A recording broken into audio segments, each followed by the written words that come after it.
தளபதி விஜய் அவர்களுக்கு நடிகை ஒருவருடன் திருமணத்தை மீறிய உறவு இருக்கு. அதனால என்ன ஒதுக்கி வைத்து விட்டார் அப்படின்னு தன்னுடைய விவாகரத்து மனுல சங்கீதா சொர்ணலிங்கம் குறிப்பிட்டிருந்தாங்க. இதை அடுத்து விவாகரத்து கேட்ட சங்கீதாவை தளபதி ரசிகர்கள் ஒரு சில பேர் படுமோசமா பேசினாங்க. முக்கிய கட்சியின் பேச்சை கேட்டு ஆடுகிறார் சங்கீதா. அந்த கட்சி தான் தான் திட்டமிட்டு தளபதி விஜய் அவர்களோட வாழ்க்கையில விளையாடுறாங்க.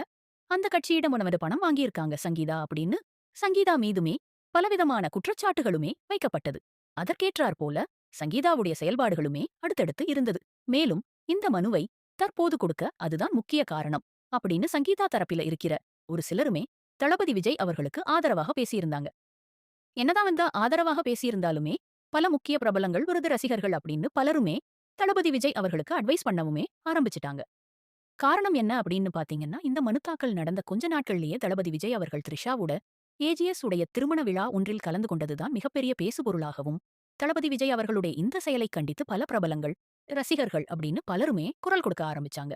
சோ அந்த வகையில பார்த்தீங்கன்னா, தற்போது நடிகையும், நம்ம அஜித் சாரோட மனைவியுமான ஷாலினி அவர்கள் இந்த சம்பவத்துல அவங்களோட அதிருப்தியை வெளிப்படுத்தியிருப்பது பலருக்குமே அதிர்ச்சிய குடுத்திருக்கு. மேலும் பார்த்தீங்கன்னா, விஜய் அவங்க இப்படி பண்ணுவாருன்னு நான் எதிர்பார்க்கவே இல்ல. அப்படின்னு ஷாலினி அவங்க சொல்லியிருக்கிறது சோசியல் மீடியாக்கள்ல படுவைரலுமே ஆகிட்டு இருக்கு.